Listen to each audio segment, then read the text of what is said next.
all these damn videos that I've made recently. I was going to sit in there and make another one.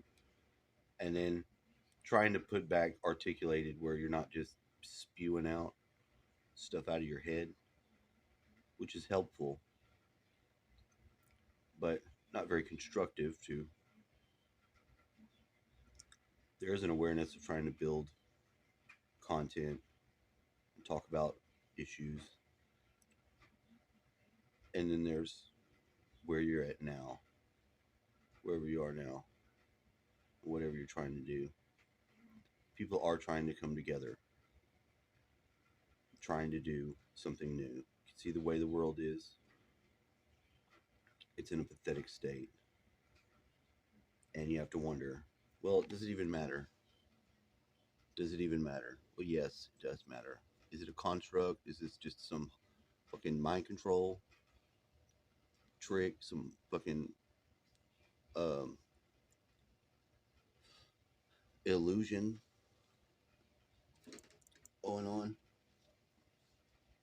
The biggest problem that I had, and I'm starting to remember again because of the intensity of the recent events and the attempt to celebrate Easter proper style, whatever that means. It means being in the underworld today, feeling it for me, feeling it. Got my rock, my scraper from the Indians. Yes, they have worked it. Yes, they did use it. Yes, it has an owl on it. See that owl? Hold it, it makes me feel good. It's cold, and I get so hot. And the heat goes into my head, and it boils out tears. I just sent a message to, and maybe I shouldn't do it, but I still do because I remember the story as they told me, and I keep re experiencing it like a memory where my ex wife's mom is shot by her husband accidentally on January 1st, New Year's. Might have been New Year's Eve. Effectively, she didn't make it to the new year. She didn't make it. He shot her. Somebody was flirting with her, pissed him off. He's very jealous. I couldn't even show affection to her in front of him, get real mad and act different and start being mean to everybody. He had to be the center of attention. He had to be the sun in her world or whoever's he was around. I'd not ever experienced anything like that in my life. The amount of placation that he required, the amount of pretending that we're just like, it was nothing like I'd ever experienced. I didn't know how to deal with it. I just left my job to try to get my family back, and I encountered this, which I didn't understand. I didn't understand. I didn't understand why she tried to repair a relationship with him at all. Then I see, because I re-experienced this, re-experienced this. I see this event like it's firsthand. I see the place. I see they're outside. I see them sitting at little tables that they've got outside, watching fireworks. And then I see somebody come over. I see him go into the house, go get his shotgun, and he stumbles on something, and the shotgun goes off and shoots her in the back through the heart. I've seen it so many times. It's fucking sad. It just made me cry.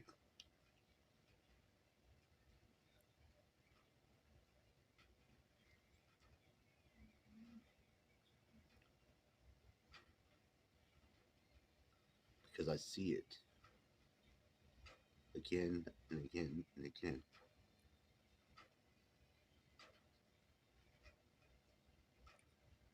Now, from that event, if you were to trace the effects that it had on, say, like your wife's life, it makes sense. It makes sense. People are traumatized. They continue the traumatization, the programs, You can be aware of them, you can be not aware of them. You can be in fight or flight mode, you get the fuck out of flight or fight mode. But for me, I'm shedding something out, boils out of my eyes, totally disco- discombobulates my head. My head is useless. You can't think. You experience those tears, and I honestly think that they're doing something. I honestly do. And I think there's a lot more miracle in that than people realize. I don't remember. I can't connect the dots like that. I can't. I just can't do it. They're too. It's too subtle in how it affects you. And I actually had an experience with God where I cry out to God, and He takes me and He shows me the orientation. He shows me how we're placed and how it's this time and this now. You know, to heal some of these wounds. There's other families in this place. It's like you kill a kill a bird with two. What is it? Kill two birds with one stone.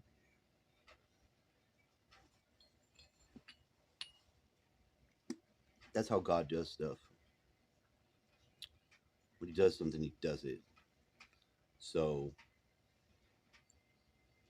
it's important for me not to get messed up by it, to realize what it is, what's going on, and that even if it's this time of the life of experiencing, this might be the time that is the catalyst qualifier. You know, I shared it with my mother-in-law because I like her.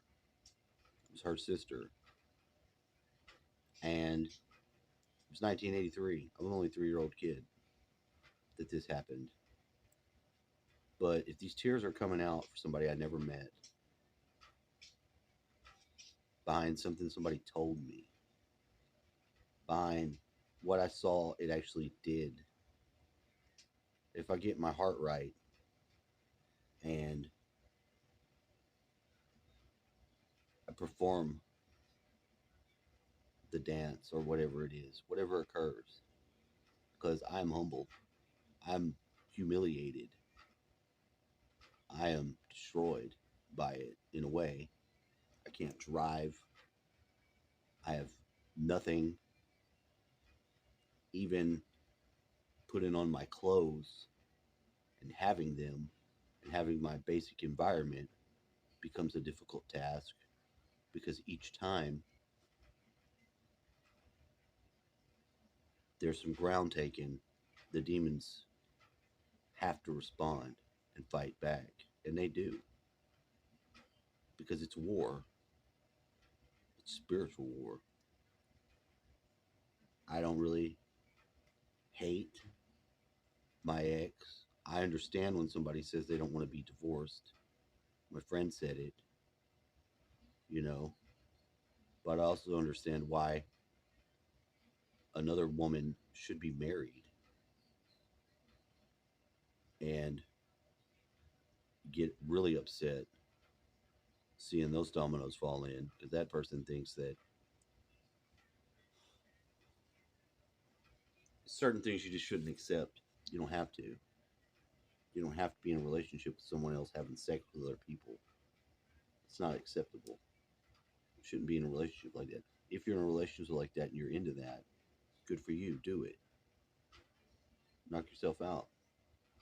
You will find, I think, that humans have brought ourselves up having families to survive.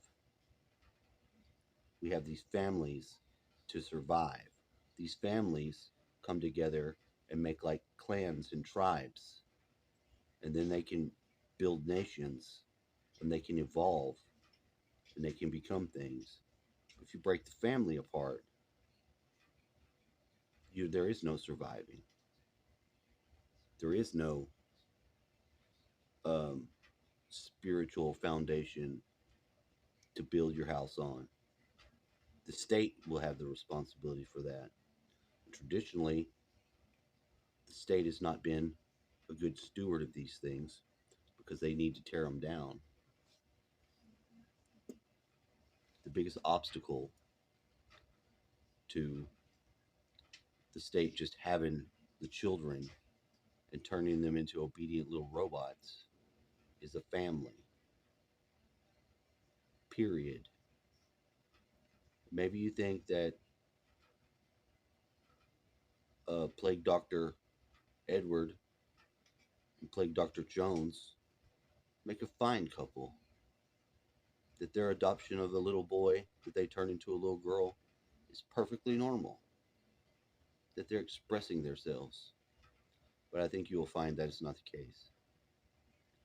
That is not really the case. The point is to isolate and contain the child so that the programs can be downloaded and the indoctrinations can begin, so that the will of the very, very tippy top of the predator class can continue on and not anything that you would hope to believe.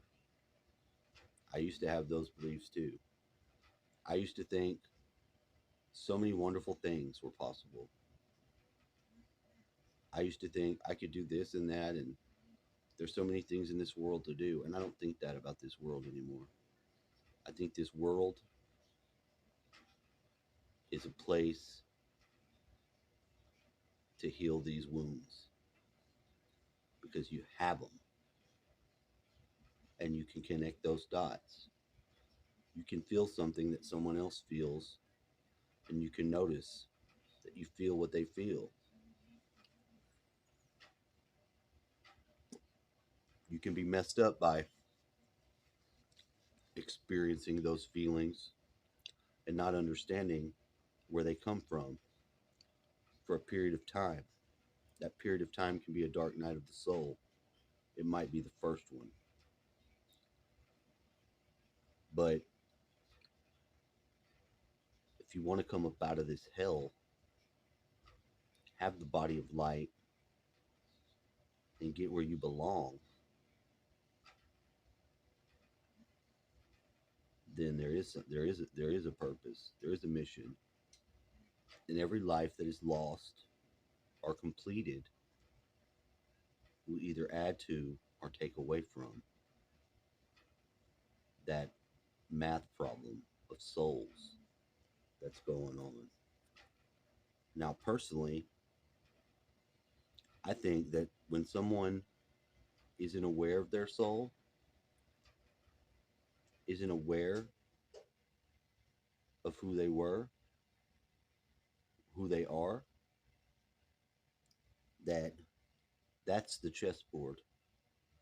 Because souls that are not occupied or taken are free to be occupied by walk ins, demonic entities, or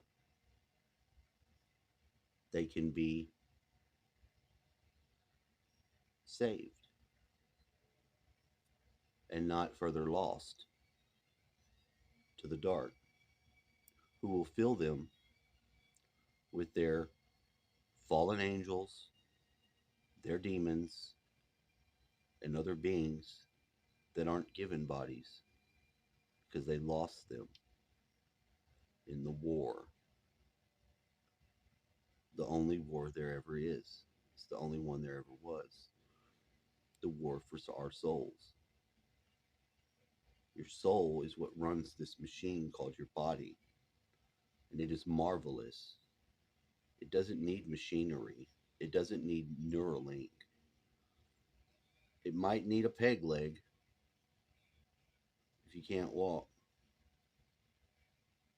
It needs oxygen, needs water, needs food.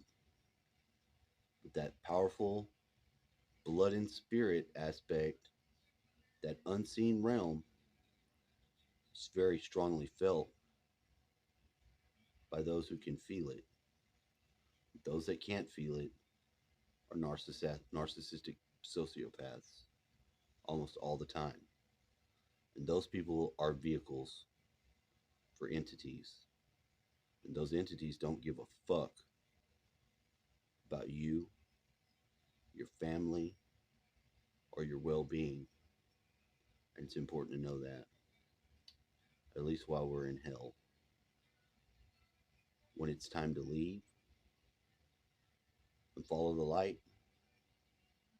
you need to follow the light and not stay in this darkness. That's the lesson. Just wanted to share that. I'm going to quit going off about my ranting. I'm going to help my dad ease into his place. I'm going to live in his room on the floor like a dog. I'm going to be humbled because I want to be in there. I don't want him getting up and falling down. And I got this big ass box of this deadly ass medicine and shit that just turned my stomach to see it. Because I'm going to be fighting to get him up and out of there. And they're going to be putting him to sleep. Bye bye. But that's better than suffering, trying to fix things that you can't fix in your body. And just, it's a different thing. The hospice shit really freaked me out. You know, he's kicking my ass telling me, oh, you just didn't read all the papers. You didn't read all the papers. You didn't read. I was like, you shut your mouth. I was like, I took that to God because I was overwhelmed. And they told me they release you when I get these papers signed. And I'd already asked you what you wanted. And I took it to God because I would beat myself up about it every day for the rest of my life if something went wrong. And that's the type of shit we got to stop doing. We got to believe in ourselves a little bit. If we don't pick up that light here in this darkness, we ain't gonna have it. We ain't gonna have the oil for our lamp. So I just wanted someone to know that. It might be important to somebody. It might be more of the same, you know. But I'm gonna try to get off of this topic because I got what I needed for capturing it. I don't wanna, try to monetize it or do whatever. The point of it is a teaching lesson. There is a lesson being taught. It's very hard to articulate. It's very hard to articulate because these are spiritual matters, but they tie into so many other people. They tie into so many other people. And I do actually care. And I do actually want some of this stuff to stop. If I cry one tear and it affects someone else because it's a tear shed for something that just was someone's pain, that tear is worth a lot. The Lord showed me that.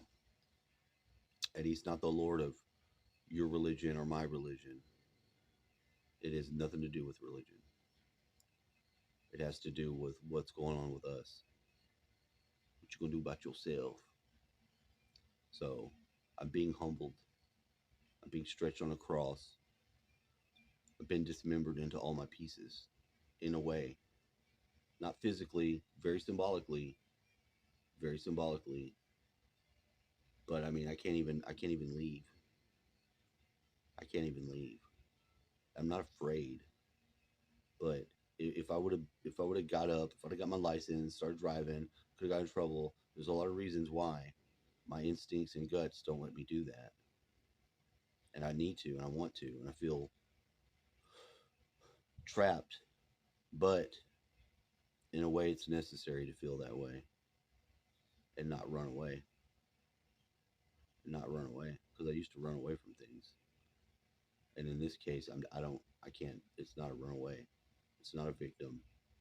It's deliberate, but it becomes very hard. It becomes very hard to see all these connections.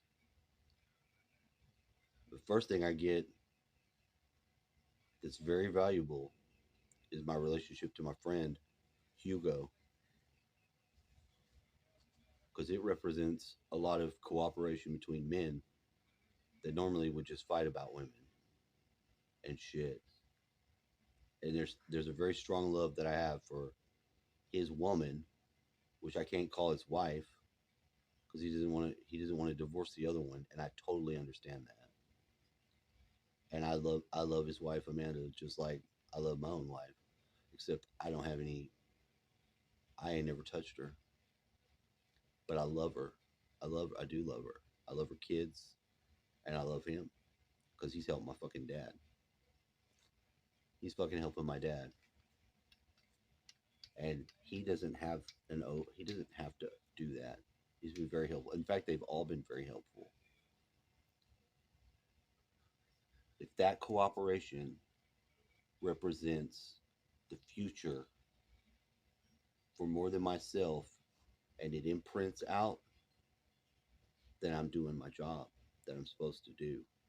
That doesn't appear on the surface to be what it is. And it is. It's a lot of emotional shit to it.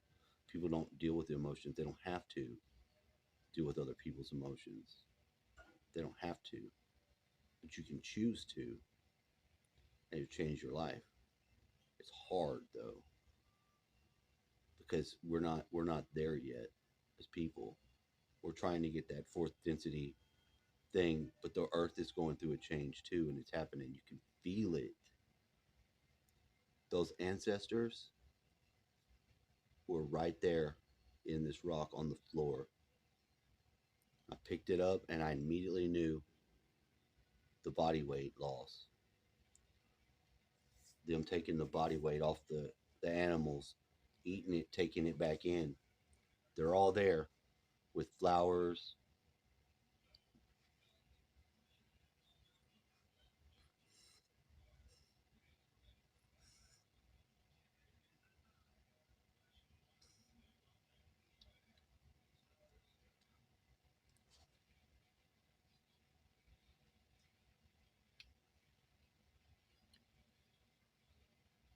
Beautiful people.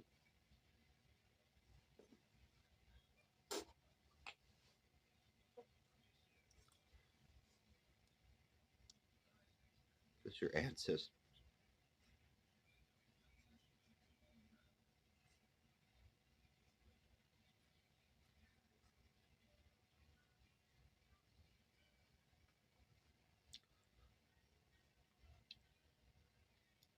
But your ancestors are the one that are there. These beautiful people. They have been on the land for thousands of years. Then they're gone. They're still out there because they hunted and they plowed and they're still there. They're still on the land, the light living land. It's alive, not ghosts, not spirits trying to scare you. Right there to help you, to pick you up. Not some damn demon or vampire that got to come over here from Europe using some fucking box of dirt to witchcraft its ass over here. A different, beautiful form of spirit. That's what I'm talking about. We do have vampires, we do have entities, and all this, oh, the white man this, the white man that, needs to stop. I got them red people in me too. Them red people are the only ones helping my soul do this with this man. Ain't a single European there that I've seen. Nothing but fucking feathers and bonnets. So I don't want to hear it anymore. People looking with your flesh eyes need to look with your spiritual eyes. Seriously. If you did that, if you called on them, it would stop. All this madness would fucking stop. I got 10 names. I wrote them down of different chiefs, I guess, a long time ago. I don't have the list anymore. It wasn't the purpose to keep it or get into some weird relationship to it. It was important to know the land communicated to me. Another woman came. She had the list too. She was a witch, but I don't mean like that. I mean, she knew because it runs through women. The divine feminine, it does. It communicates to a lot of you. I don't have any disrespect for that. It is so necessary.